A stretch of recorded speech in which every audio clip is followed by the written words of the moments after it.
The problem is I play two characters, so I think I'm doing husband because he's more human than God. I told the basics. I said it was a very really spoken voice and said I'm the husband. I'm the husband of my dear wife. Miss Sentini has allowed us to stay in her shop. We have nowhere else to go. We are rather poor, you see. So it's just creating conversation and watching one character bounce off the other, and it's great fun. Um, you know, but you can't get too carried away with it, otherwise it just gets silly. Wait, where's the other question? Sorry, I'm trying to look for the other question. The scenes that we rehearsed. Oh well, I do remember this very well. We rehearsed the beginning of Act One, including the prologue and the first two scenes.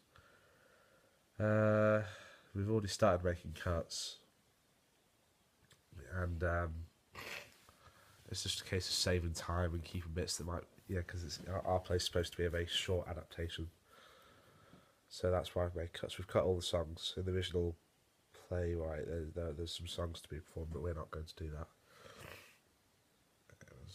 It was all a mutual decision. Put it that way.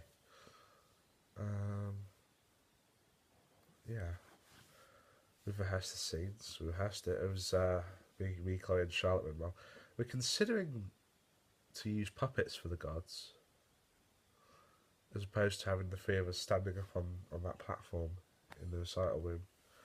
But we've yet to think about that. But it's definitely a possibility.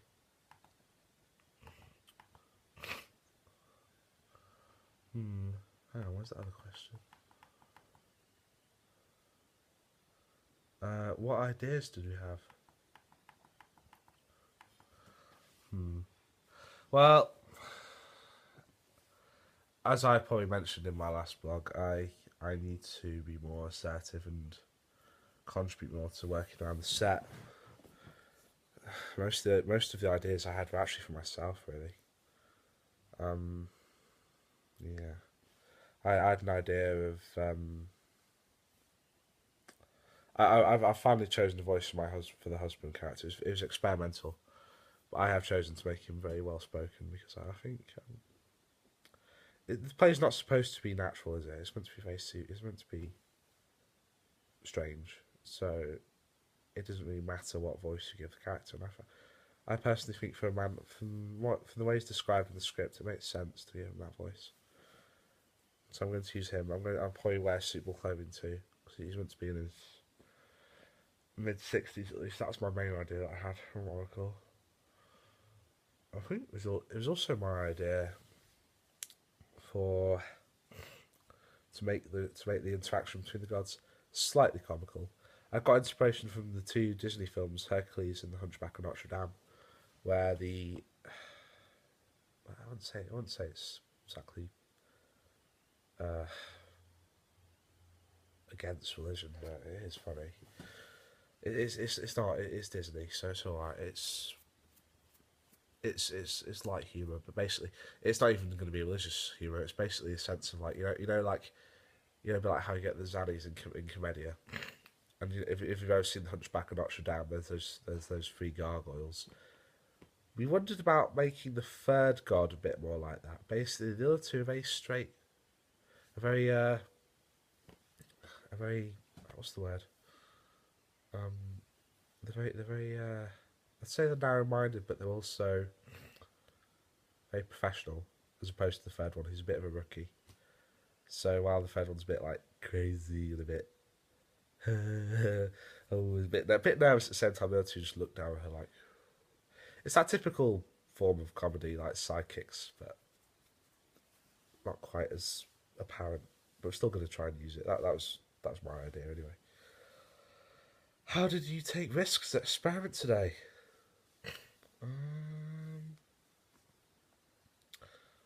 Not really much chance. It was our first rehearsal. I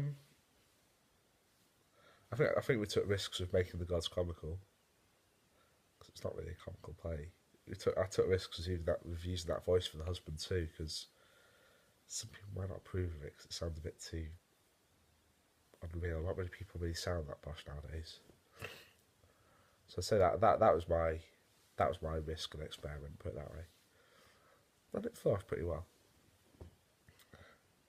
How do we develop? Oh, hang on, where's my thing gone? How do we develop ideas as a group? You took the lead. Well, as I said in the previous blog, Jacob and Georgia are both leaders. They decide what comes and goes, but we're all still allowed to make a contribution, and they make it fair. They allow us to vote usually. They allow us to vouch. It has to be an all in favour sort of case. As a group, we all work quite well. We talk to each other. We develop ideas. As I say, before any cuts are made, they always check with us first to see if we approve. Sometimes other members of the group sit in the audience to watch the play themselves from an audience member's perspective, and they judge what they think of it, and then they'll give initial feedback. It's a bit, oh god, that's disgusting. Sorry. It's realistic, and it helps them. It's realistic, and it helps give us some insight, I suppose. What dramatic elements were developed? Characterizations come on nicely. The element of epic theatre is also present, especially the beginning scene. That represents it most of all. In the scene 2, Senti's shop, not so much. That needs to be a bit more snappy, if you ask me. I think it's a bit dry at the moment. There's not a lot happening. But the more deeply we look into our characters and the more people think about them, we might actually get somewhere. Right. Describe the final products of the rehearsal, step by step. What did you do? Well, since this was the first practical rehearsal, the group next door had also had theirs as well. Sue took us to the recital room, and we showed back what we had thought about and what we had done. We did receive feedback, and we also gave them feedback too. Sue gave her opinions on what she thought of the progress. And then we all sat down, and we all made like a little action plan of what we should do, and then we all told the rest of the group and the other group. Both of us had to then promise to Sue that we get this done and that we do it. It's a case of doing it, but making sure that don't just leave it till the end. Make sure it's done at a specific time. Right. Let's see. How did we rehearse in a safe way today? Think about how you use the space, set, props, equipment, as well as your own personal routine. Well, we were very spatial aware. We didn't just we weren't childish around the space. We treated it like a proper stage. For the warm-ups, we made sure everything was well out of the way, that it didn't knock anything over. Everything was fine, I'd say. We're all quite well behaved, surprisingly. Some more than others, I'll admit. I think the green room needs to be less of a chill out area, more of an area where the important stuff's put away, and it's obviously where people get into character as well, isn't it? That we rehearsed in a safe way, but getting into character in that costume room needs to be worked on, definitely, if I'm honest. Right, my strengths and weaknesses. Let's see. Well, I think my as the way I've just been talking now, I'd say that my progress my commitment to the group has definitely improved. You can tell I'm more bothered about. No, bothered's not the word. I'm more focused on bringing it together, and I'm like, you know, I know that to make a good piece, everyone's got to work together. You can't have any. You can't have. We can't have just even if it's just one slacker, bring the whole thing to pieces. So I know for a fact that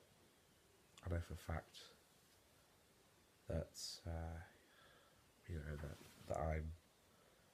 that's what I've learned. I even if I still struggle to come up with ideas, I will never mess around in lesson. My weakness. I don't. Apparently, in our first performance, my projection was very weak. I wasn't the only one with that problem. I believe Tom McManaman and Chloe were told about that too. But the only one that really had good projection was Charlotte Bingham. Apparently so. And hang on, sorry.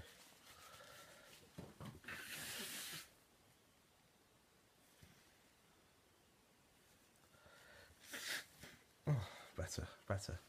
All right. Oh no, it's happening again.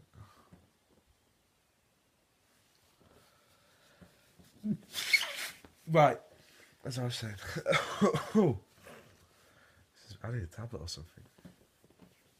Oh dear, next blog I will be prepared next time. God, right, okay. God, I lost my train of thought. What was the question again? What do you have to do to keep your performance, e.g. Oh no. Right, weaknesses. God, sorry. My projection was, I've already mentioned that Charlotte's was the loudest. Me, Chloe and Tom Mack were too weak on my projection. It's been mentioned. Apparently we can't, even in that quiet space, we can't be heard that well. So my main weakness is I just can't get my voice loud enough. The answer to that is to do some more warm-ups, I believe, which is what I mentioned in my three targets. Right. What do I need further research to help understand?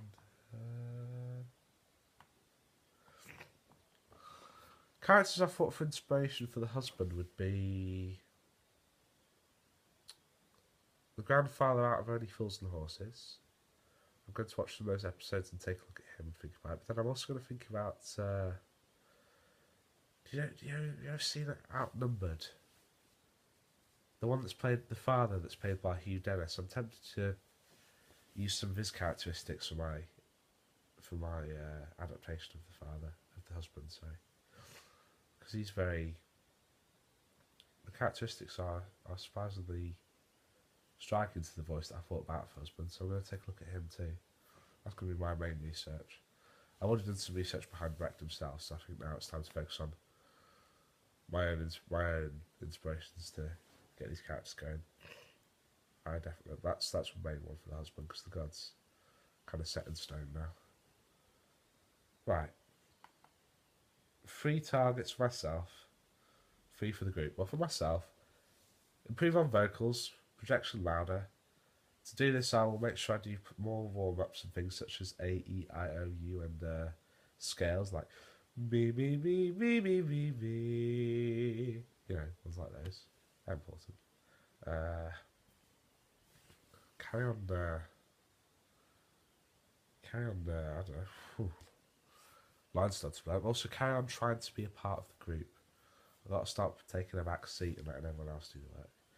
For the group, they need to remember their lines. I'm not the only one that needs to be louder. I'm used to be much less messing about.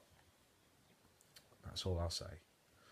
Right, that's the end of Brecht blog number 2. I do apologise for a lot of the setbacks and the sneezing and stuff. That's really delayed the video quite a bit. Next time, hopefully, it won't go on for as long.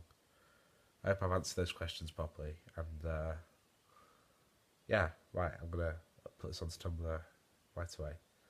Thank you very much. Bye.